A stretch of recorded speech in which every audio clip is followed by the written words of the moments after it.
70. Спроси у жизни строгой, какой идти дорогой, куда по свету белому отправиться с утра. Иди за солнцем следом, хоть этот путь неведом. Иди, мой друг, всегда иди дорогою добра. Иди за солнцем следом, хоть этот путь неведом. Иди, мой друг, всегда иди дорогою добра. Забудь свои заботы, падения и взлеты. Не хнычь, когда судьба себя ведет не как сестра. Но если с другом худо, не уповай на чудо. Спеши к нему, всегда иди дорогою добра. Но если с другом худо, не уповай на чудо. Спеши к нему, всегда иди дорогою добра. Ах, сколько будет разных сомнений и соблазнов. не забывай, что эта жизнь не детская игра. Ты прочь гони соблазны, усвой закон негласный. Иди, мой друг, всегда иди дорогою добра. Ты прочь гони соблазны, усвой закон негласный. Иди, мой друг, всегда иди дорогою добра.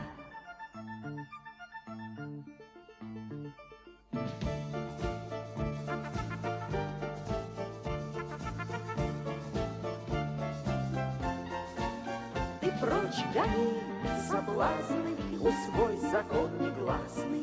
Иди, мой друг, всегда иди дорогою добра. Ты прочь гони соблазны, усвой закон негласный.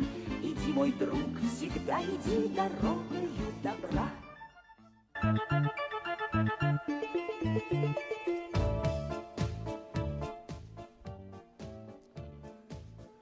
Доброе утро, уважаемые радиослушатели. Как всегда, по четвергам радиопрограмма «Семья и школа». У микрофона Иван Лещук, и в студии у нас сегодня директор школы Community Outreach Academy Middle School, 7-8 классы, сотни студентов из славянских семей, Скотт Дженнард. Он уже не первый год возглавляет школу, и вы хорошо его знаете. Также с ним сегодня представитель администрации школы Полина, которая также вам хорошо знакома. И родители и дети ее уже изучили тщательно. И я надеюсь, что у вас прекрасная Полина, с ними сложились взаимоотношения. Это очень важно, поскольку вы работаете с общественностью, с родителями, семьями, и не только. Вот такая должность Parent Liaison, она многофункциональная.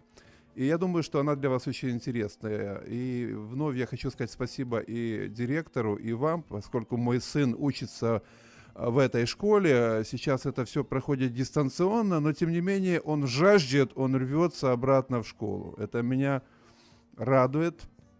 Потому что в прежние годы он говорил о том, было бы хорошо вот дома учиться и вот не напрягаться. А вот сейчас он вдруг заскучал и за школой, и за друзьями, и, надеюсь, за учителями.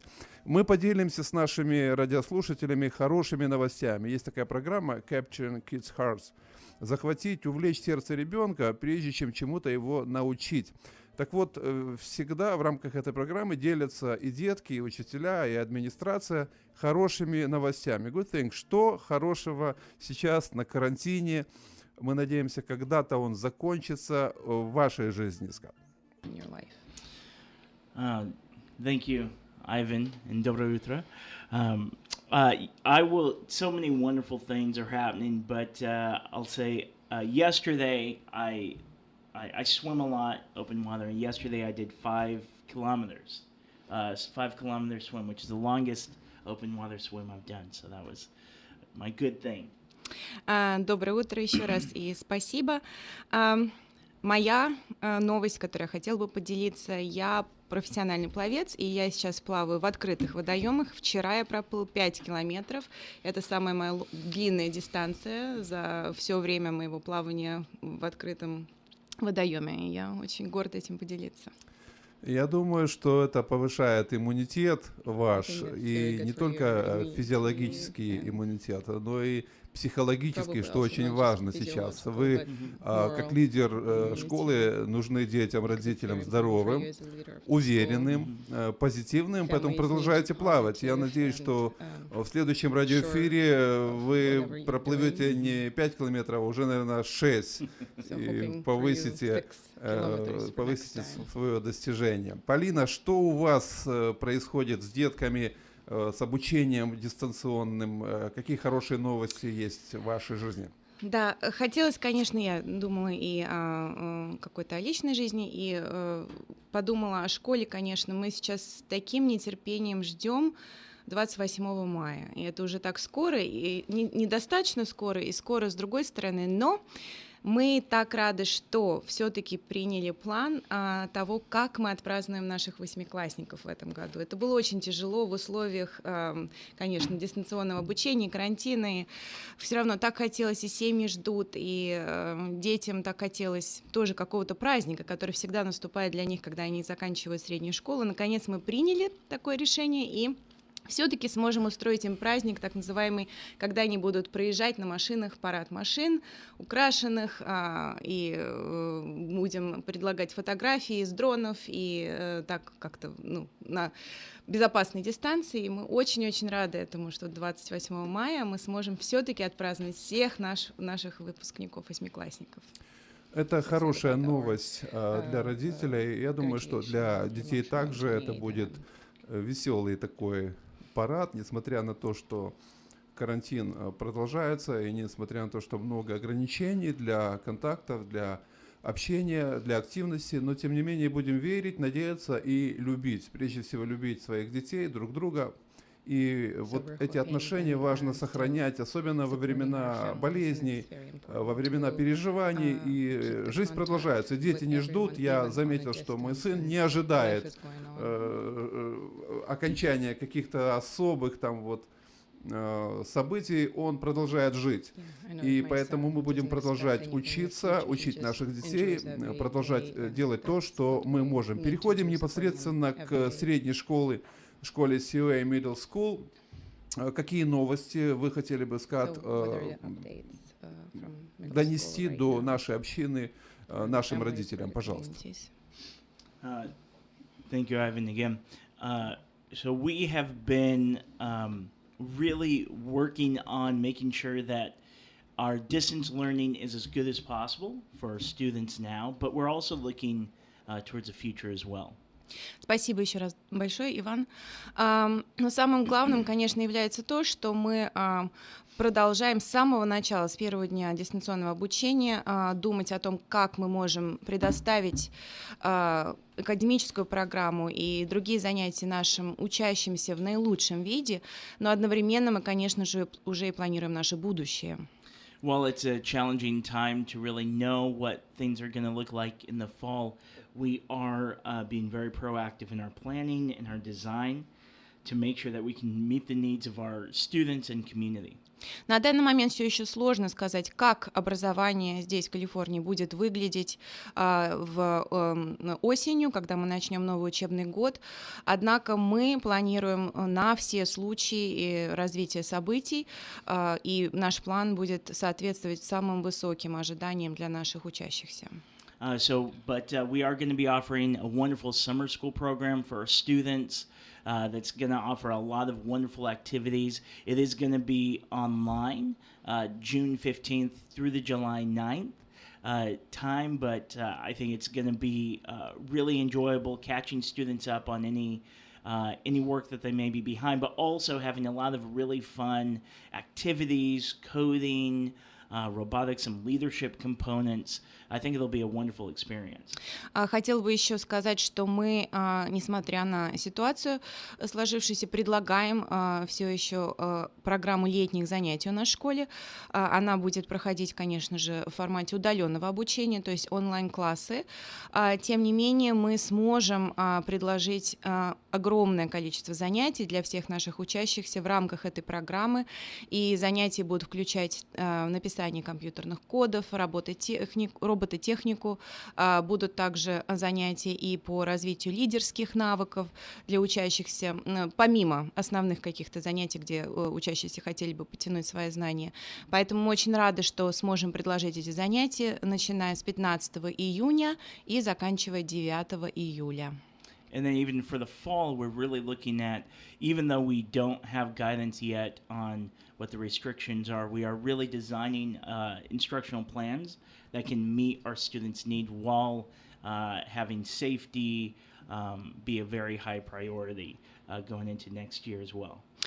И еще раз хочу также подчеркнуть, что несмотря на отсутствие каких-то указаний конкретных пока еще на начало нового учебного года, мы разрабатываем планы, которые будут включать и нужды учащихся, академические, и личностные, и также будет, конечно же, соответствовать всем, включая все меры безопасности, которые нам необходимы будут или которые от нас будут требовать, чтобы мы приняли. So even if we are at school 50% of the time, or whatever the guidance is, we're really going to be making sure that our students get access to high-quality education, wonderful electives from coding, art, leadership, journalism, all those things. Additionally, all of our students maintaining their Russian language, as well as physical education, sports, things like that, no matter what the governor restrictions are for next year. Например, если нас потребует, чтобы мы на территории школы занимались одновременно только примерно с половиной учащихся для того, чтобы создать какую-то дистанцию, да, физическую между учащимися, то даже в этом случае, если это будет, так сказать, 50 на 50, половина учащихся в какие-то одни дни, половина в другие дни, мы, тем не менее, будем предлагать все те же качественные классы и по основным предметам, а также будем предлагать все предметы по выбору. И также, опять же, включая и написание кодов, и робототехнику, и наш лидерский класс, русский язык, конечно же, всем, кто его выберет. И при этом тоже будем уделять какое-то внимание физкультуре, спортивным занятиям. Все будет в соответствии с рамками и с требованиями, тем не менее мы уже запланировали, что все это состоится в полном объеме. В студии у нас сегодня директор школы, принципал COA Middle School Скат Джанард и Полина Морозова, специалист по связям с общественностью и семьями. И я хочу сказать, что Скат не только является лидером, управителем, директором, он имеет большой опыт работы с информационными технологиями, с высокими информационными технологиями. IT-департмент — это человек, который, наверное, вовремя возглавил школу, потому что это очень важно для тинейджеров, для подростков, получить хороший ресурс, хорошую площадку информационную, чтобы не отстать далеко в эти смутные времена, тяжелые, от учебы. Кроме того, он проводит семинары о влиянии технологий, о положительном влиянии, о положительном использовании технологий на жизнь, на обучение. И с другой стороны, вместе со своей замечательной супругой, у него прекрасная семья, детки, они вместе стараются проводить семинары о побочных эффектах, о зависимости от информационных технологий, о тех негативных влияниях, которые, к сожалению, там есть, и как защитить своих детей от негативного влияния технологических ресурсов. Так что это тоже очень хороший подход, особенно для подростков. Я от многих родителей хочу передать вот сегодня здесь в эфире вам благодарность, и вам, Полина, за то, что вы делаете. Я слышу много хороших отзывов о вашей душевности, открытости, простоте, вот такой искренности. И это, в общем-то, то, что является большой ценностью в наше время.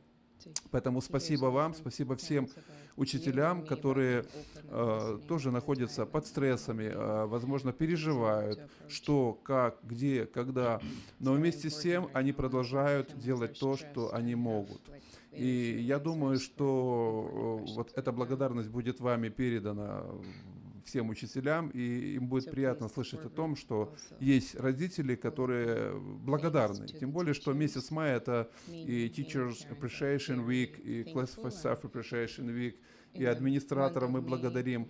Поэтому передайте им большое спасибо через ваши каналы от родителей и, наверное, от детей, которые успели полюбить школу. И мы надеемся, что, несмотря на то, что формат изменится, школа возвратится к своему нормальному функционированию, и вы вновь увидите детские улыбки, детский крик и, возможно, плохое поведение подростков, и будете с радостью их направлять. Вот в этом контексте, Скат, поделитесь, пожалуйста, советами в плане информационной безопасности, вот о сейфти, о фильтрации. Дети много, подростки проводят сейчас с компьютером. Как помочь родителям мониторинг проводить, направлять, обучать деток, чтобы они не впали в зависимость? Пожалуйста, несколько слов об этом. One of the things that I really want to teach students at our school, as well as my own kids, that technology is a tool.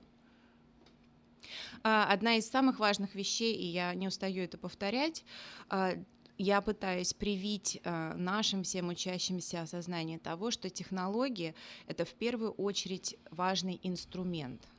And like any tool, there has to be proper training and education and support that goes into how you use it. You don't just give a child a chainsaw or a hammer and say, go build a house. You really have to do a lot of support around that.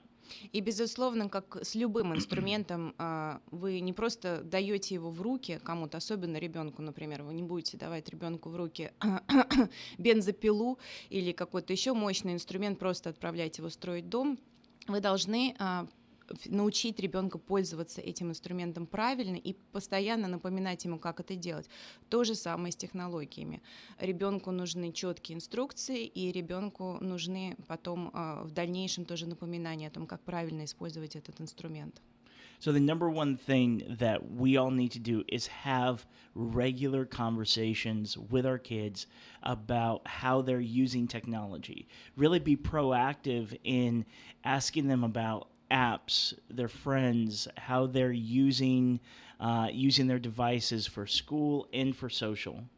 Самое важное — это начать какой-то хотя бы диалог со своими детьми, задавать простые вопросы, просто проявлять интерес к тому, что они делают в сети, какими приложениями они пользуются, как они общаются с друзьями посредством этих технологий, что они делают вместе с друзьями. То есть проявлять интерес и все время как бы начинать вот такую, инициировать такую дискуссию с ними. And really putting together a plan together before it becomes a problem is very important. I know for our family, we have a technology agreement that says when the students can use their devices, what types of activities they can do on them. And then we have those conversations on a very regular basis. How are they doing with these things? Have they done something inappropriate or scary, or how are they doing? That's just a conversation we have as a family on an ongoing basis, and that's the number one recommendation I have. И самое главное, тот пример, которым я мог поделиться на личном опыте, то, что мы используем в моей семье, это, конечно, я полностью убежден, что проблему легче предупредить, нежели уже потом справляться с ее последствиями. И каким образом можно предупредить проблему с технологиями? Договориться с детьми и создать какой-то практически даже контракт можно о том, как они будут использовать технологии. И родители тоже, с другой стороны. То есть придумать правила, обсудить их вместе со своими детьми, может быть, написать их даже, подписаться под ними, и все время к этим правилам обращаться, и обсуждать тоже регулярно, например, если какая-то проблема, ситуация какая-то сложная случилась, вернуться к этим правилам и сказать: так, мы действовали по правилам или нет, как взрослые, так и дети, что не так пошло, что не так получилось, как мы можем решить эту проблему. То есть изначально создать такой свод правил, чтобы потом легче было решать и быстрее любую конфликтную ситуацию. And then for students and for kids that need a bit more guidance and support, there are things that we can do as parents to limit their access, to kind of help guide them as they learn. Ну, конечно, вторым шагом можно было бы, особенно в каких-то более проблематичных ситуациях, все-таки ограничивать по времени и по объему тоже использование технологий детьми.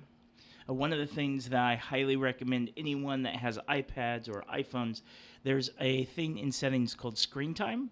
And in that screen time, you can see every activity that has been done on the phone, how much time they've spent on what apps, and you can even limit how much time the student can have access to those things. And after an hour or so, it will shut down and they can't access that anymore. So screen time is a great tool. Например, на приборах Apple, если у вас iPhone или iPad, вы всегда можете зайти в основные настройки и выбрать там настройку Screen Time, то есть время, проведенное на экране, на вот этом конкретном телефоне или на планшете.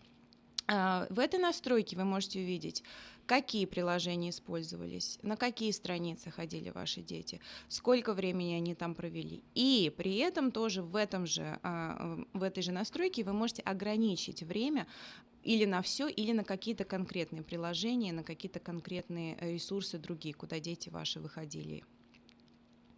And then for school devices, for lots of students that have school devices, including our own, they have a program called Go Guardian, which limits access, and you can kind of see what the students are doing throughout the day. And they are actually developing a parent portal that should be out for the fall, so that parents can actually monitor and set limits on even school devices when they're home as well.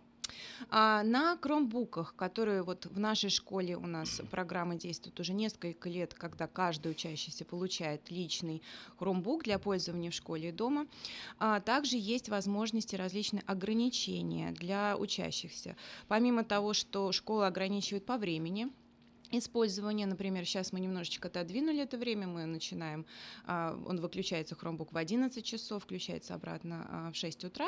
Вот. А в принципе есть программа, которая называется Go Guardian, и эта программа на данный момент используется школой, то есть мы из школы мы можем видеть каждый наш Chromebook, у каждого учащегося, сколько времени использовалось, опять же, на каких страницах, и все это может быть в живом режиме тоже наблюдаться, как-то ограничиваться. На осень планируется выпуск этого приложения Go Guardian для родителей, для того, чтобы они могли устанавливать его уже у себя и вот так вот наблюдать за хромбуками учащихся. Number one thing, having those conversations, talking to your kids about it, that's what's going to make the biggest difference. Но возвращаясь к моему основному, как-то вот к моей мысли, основным, конечно, является общение все-таки, налаживать общение с детьми и все время идти с ними на диалог и обсуждать и проблемы, и хорошие вещи, всегда с ними вместе. Скат Джанард, директор средней школы Community Outreach Academy Middle School, сегодня у нас в студии в рамках программы «Семья школы». Полина Морозова, представитель администрации, она сегодня помогает с переводом, но я думаю, что мы в будущем с ней проведем радиопередачу, такую педагогическую, вот, для родителей, потому что у нее тоже большой опыт и преподавания, и работы с детками в школах общеобразовательных здесь, в Америке. Мой следующий вопрос, наверное, выпадает из школьной программы. Просто хочу вас спросить, как специалиста, как техника, который работает с цифровыми технологиями. Вот дети также пользуются телефонами, мобильными телефонами. Какие правила, меры безопасности вот в плане физического влияния, в плане, может быть, психических каких-то, интеллектуальных перегрузов? Сегодня много говорят о новом поколении 5G, которое будет более скоростным, и видео будет загружаться намного быстрее. В общем-то, все будет очень на высоких скоростях. Вот что вы скажете нам, родителям, вот касательно этих вопросов? That is a very big concern, and when the research really shows that that there's some good, but there's also some real negative effects that are happening to our students. Да, безусловно, то, что вы сейчас упомянули, Иван, это большая проблема, и даже исследования уже показывают, что есть, конечно, положительные стороны в использовании мобильных телефонов и детей, и есть очень много отрицательных моментов, к сожалению. One of the biggest issues that is happening now with students who are growing up with a phone is that they lose a lot of social interaction with other people, and they also don't learn how to be uncomfortable in social situations. Основным моментом, таким негативным в использовании мобильных телефонов в том, что дети практически вырастают уже с ними практически со дня рождения на данный момент, является то, что они не умеют строить отношения в социуме нормальные, так сказать, вот, между людьми, теряют эту возможность, и у них нет возможности почувствовать себя неудобно в каких-то таких вот ситуациях общения вживую и решить эту проблему. And what you see oftentimes is as soon as a student gets a phone, anytime they are bored, anytime they feel awkward, uncomfortable, anything, they always reach for their phone first thing, and they're on their phone. And that causes a psychological link and a dependency on their device that can lead to some really unhealthy consequences. Получается, что для детей, для подростков и для детей также младшего возраста складывается такая ситуация, что когда они чувствуют себя некомфортно, например, в общении, что-то их беспокоит, или что-то, какая-то ситуация складывается, когда им вот неудобно становится, они первым делом хватаются за телефон.